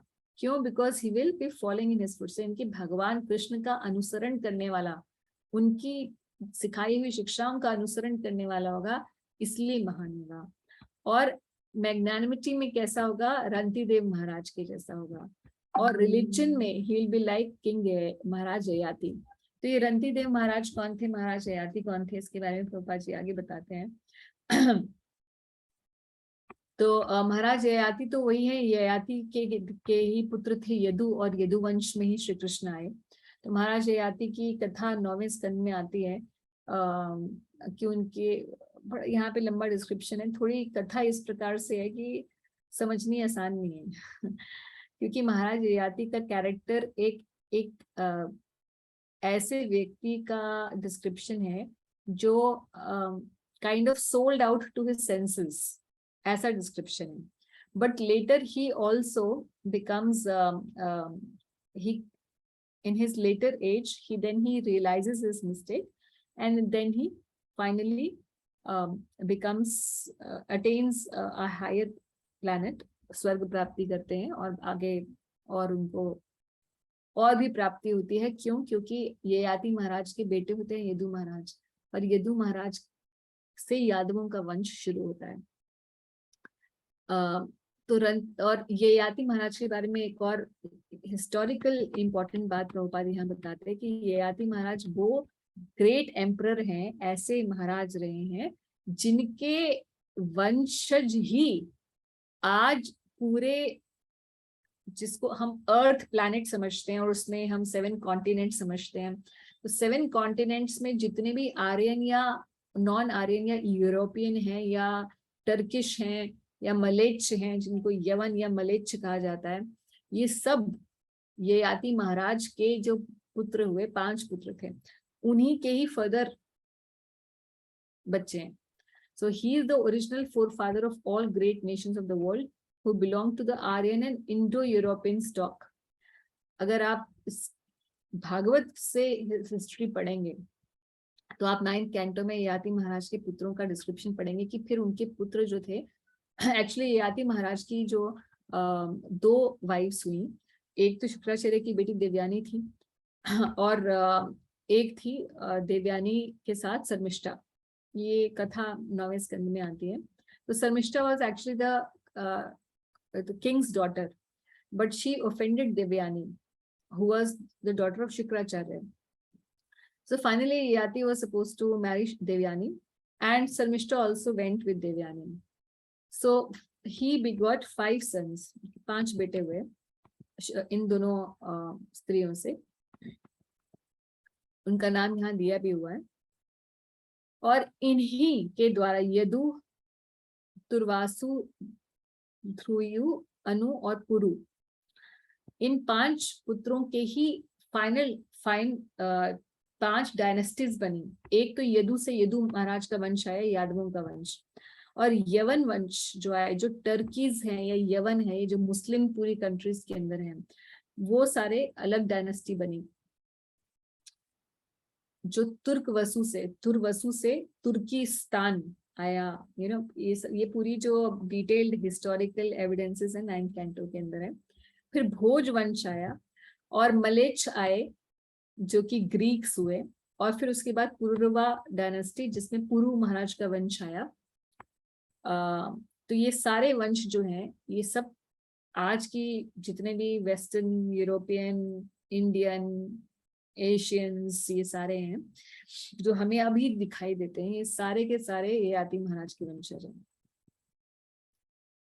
तो ययाति महाराज के जैसा ही वो रिलीजियस बताया कि he will be as religious as Yayati Maharaj. 25-24 श्लोक हम लोगों ने कर लिए हैं। बहुत टाइम बचा नहीं है, 8 ही मिनट बचे हैं, तो मेरे ख्याल से हम कुछ क्वेश्चन आंसर डिस्कस कर लेते हैं अगर आपके कोई क्वेश्चंस हैं। आज थोड़ा I don't know how many people have joined today. Oh okay, तो मेरे ख्याल से यहीं पे कंप्लीट करते हैं। Next week we will complete this chapter and will move to the 13th chapter. कोई प्रश्न है किसी के? और if somebody wants to share how was the Kartik experience, then please you can share that as well.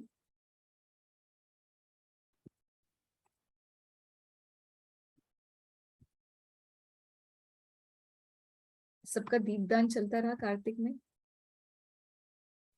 जी माता जी। Yes माता जी। कोई ऐसा तो नहीं जिसका छूटा किसी दिन? भूल ही गए, ऐसा कोई तो नहीं हुआ? वैसे मैंने आप लोगों के लिए कुछ pictures, now I don't have in my laptop, I have in my phone, I will share with you. कुछ एक मैं जब गई थी ब्रजमंडल परिक्रमा में, तो मैंने एक दो पिक्चर्स खींची, मतलब काफी सारी खींची, but some of the pictures were very special because I clicked a photo. A friend of mine, there's a very good devotee. She's my god sister, elder god sister. She lives in Govardhan.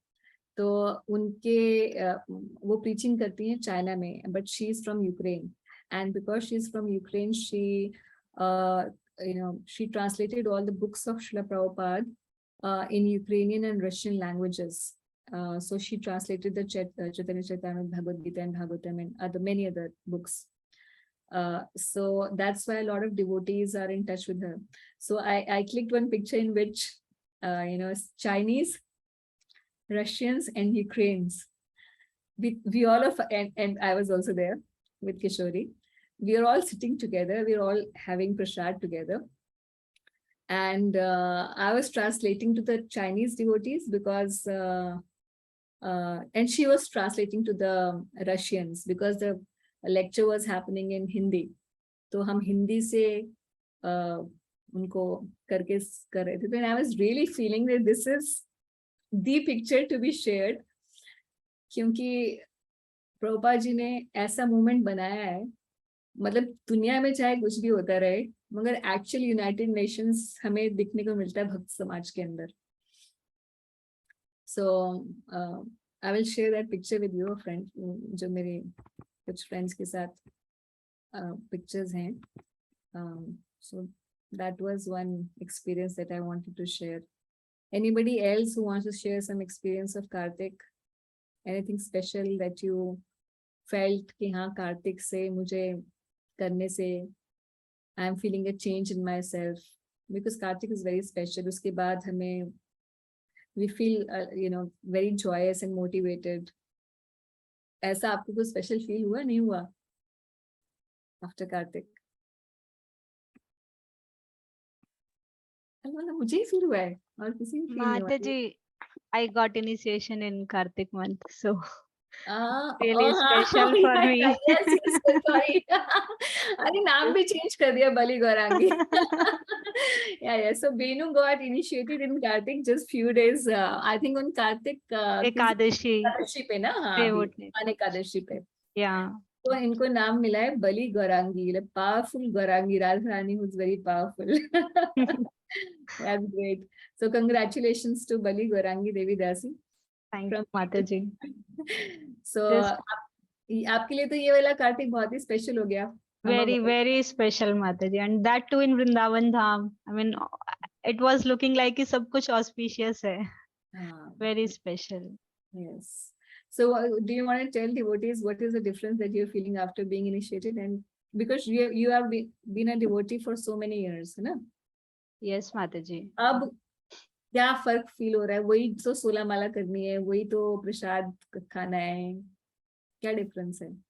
Mataji, difference मुझे ये feel हो रहा है कि somehow I'm feeling very much connected with the parampara, and I'm feeling more inclination towards Guru Maharaj, and I'm feeling like to become more serious and more grave in bhakti, because now I'm into the process and I have to do it more sincerely than before, so that I can please Guru Maharaj and whole parampara and Krishna.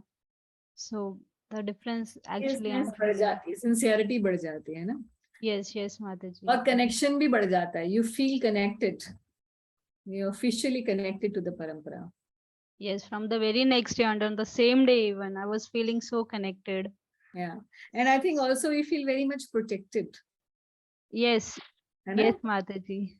मतलब ऐसा है कि once someone is there to whom you can look upon for yes. your all material and spiritual things. Yes, that's true. Somebody is there. किसी का आश्रय हमें मिल गया, तो वो spiritual energy का you feel that you are being taken care of by the spiritual energy from that realm is there, and you are already, you may not be there, but You are in the queue. Yes, yes, Mataji. Now I'm feeling like that I am in a queue. I am in a queue. I'll finally be there in the gate. हाँ, maybe someday I'll Of reach course, we there. have to keep pushing every day. So initiation is just the beginning. दीक्षा जो है शुरुआत है उस relationship की. पहले से establish हो जाता है गुरु के साथ रिलेशनशिप, मगर धीरे धीरे जब दीक्षा होती है तो और ज्यादा गुरु भी उधर से खींच रहे हैं. हम तो जा ही रहे थे, मगर उधर से कोई हाथ देके खींचने लग जाता है तो और स्पीड बढ़ जाती है हमारी. Yes, Mataji. And did you also feel light? A lot of devotees feel just light because सारे karmic reactions निकल जाते हैं. माताजी जब वो दीक्षा हुआ, यज्ञ हुआ, उसके बाद 2 दिन ऐसा लग रहा था कि इस वर्ल्ड में नहीं हूँ मैं. I'm somewhere else. Floating somewhere in the sky. Yes. Yeah. और उसके कुछ दिनों बाद बरसाना परिक्रमा और गोवर्धन परिक्रमा भी किया. I mean, so many things. फिर 56 भोग किया घर पे. तो Okay. कुछ Great. Wonderful. तो एक्चुअली ये ऐसे एक्सपीरियंस ही ना हम ऑफ कोर्स हम स्क्रिप्चर्स में तो पढ़ते हैं कि भाई दीक्षा काले एक भक्त करे आत्मसमर्पण, सही काले कृष्ण करे तार आत्मसन. अपने जैसा जो है भगवान उसको समझ लेते हैं, अपने फैमिली का पार्ट समझ लेते हैं भगवान दीक्षा के समय पर. और वो गुरु जो है सारे हमारे कर्मों को जो है ग्रहण करते हैं, अभी तक के कर्मों को ग्रहण करते हैं. तो ये सब हम समझते तो हैं, मतलब पढ़ते तो हैं, मगर जब एक्चुअल में इनिशिएशन होती है तो हम उसको फील करते हैं, और वो जो करता है फील वही फील कर सकता है कि क्या होता है. This can be described in words. Yes yes yes है ना. तो आप खुद ही अपने आप को फील करते हैं कि immediately I am feeling purified. सोचने से भी मन गलत काम नहीं सोच पाता. अगर आप बहुत भी सोचे ना कि नहीं कुछ let me think something wrong, even then you can not think anything wrong. आपके मन से भी पाप नहीं होता है. ऐसी सिचुएशन में आ जाता है व्यक्ति. तो ये एक्सपीरियंस जो है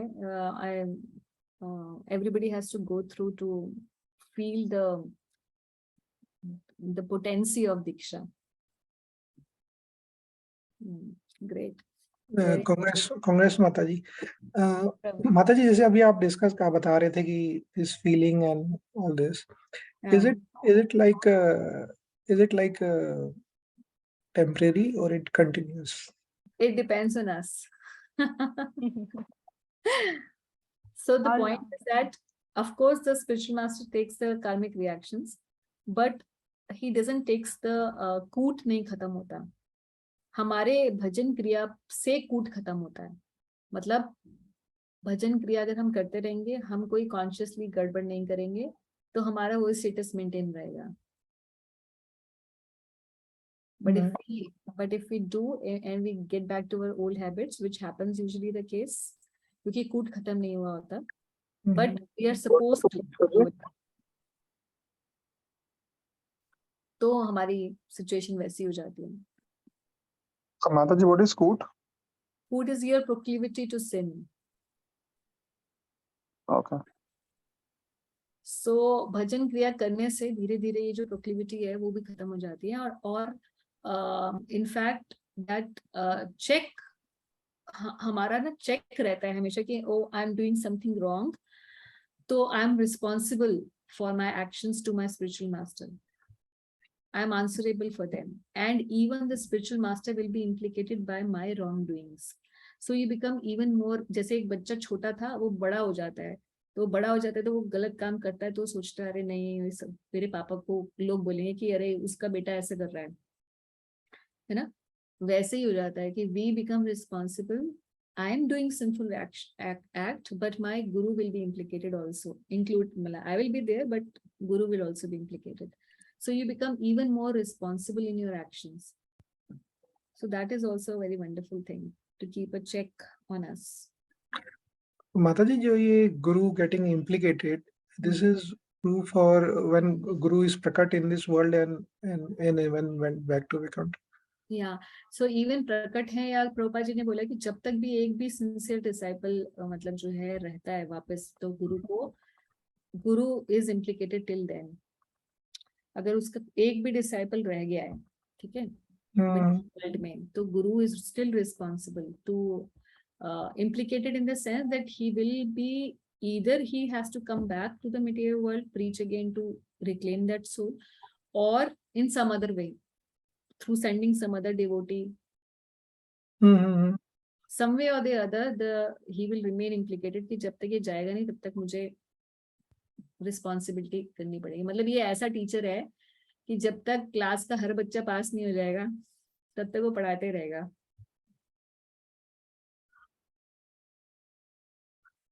Yes, Mataji. But Mataji, ये से is different topic entirely, but this Guru Tattva is like very high. So it's very, I think I am not qualified to ask this question. Mataji, point ये कि why I am saying this कि because when Guru is involved in, even implicated after, he goes back to Krishna, is like Prabhupada is a different level. Many, Mahabhagavats, all gurus are not Mahabhagavats. Is it right to say? Like, Yeah, that is. Even a Madhyamadikari can become a guru. He is qualified to become guru. Madhyamadikari becomes, if Madhyamadikari becomes guru. He can become guru, he can become guru. So, but he will be also at the, if he has taken that responsibility. Yes, he will be implicated too.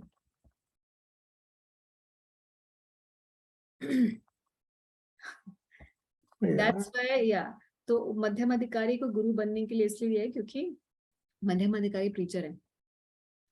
Okay, so and because he is sufficiently purified, he can accept the disciples क्योंकि वो already सत्वगुण में आ चुका है. His senses are controlled. So first thing is that पांचों वेगम मनसा क्रोध वेगम उसका हो चुका है ना. सर्वामपरिमं पृथ्वीं स शिष्यात्. So he can take it. ये शास्त्र का नियम है. But because he doesn't have sufficient purity, he may not be able to, first of all, when he's here, he may not be able to fully guide the disciple and bring him to a level where, to the level of prem, because he himself is not on the level of prem right now. So that is one thing. And the second thing is that because it is very heavy duty karma that he has to accept, and he may not be even sufficiently purified.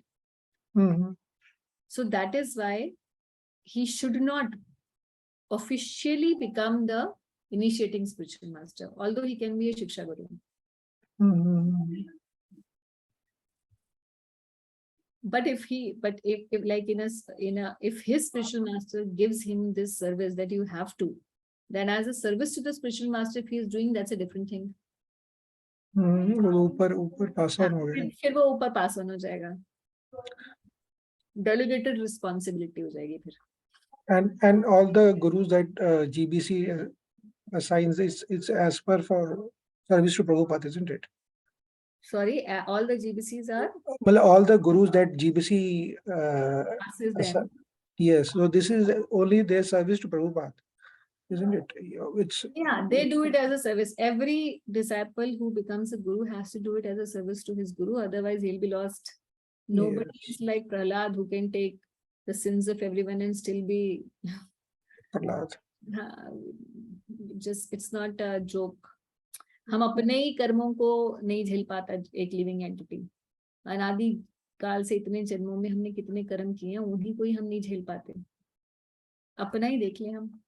हमसे कोई बोले कि हम आपके बच्चे ने बहुत, आपका अब खुद का बच्चा है, उसके कार्मिक रिएक्शंस ले लो हमेशा से अभी तक के बैलेंस, उसके सारे पाप ले लो. हमारे अंदर नहीं हो पाएगा कि हम ले लें. इवन मतलब ऐसे तो हमारी कोई है ही नहीं औकात कि हम ले लेंगे, अपने नहीं हम कर सकते. But given a situation hypothetically वो भी नहीं कर पाएंगे हम. Isn't it? So spiritual master is doing for all the disciples, and unless he does it as a matter of service, he will not be able to survive. He can even die. Yes. As a result of this.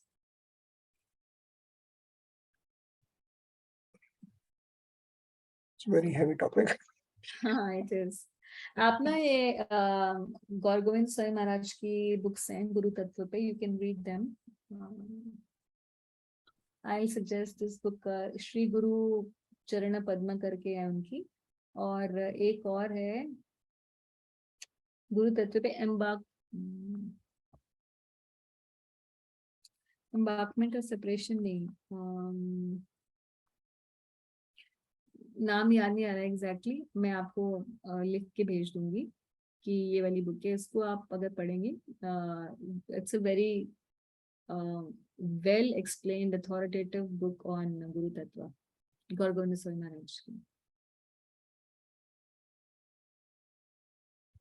Okay. ठीक है, so we should stop here. Thank you, इतने दिनों के बाद भी आप लोग सब आए, जो रेगुलरली आते हैं सब devotees, that's a good indication for me. So we'll continue our recitation of Bhagavatam from next class onwards. Chat box में कौन है? Okay.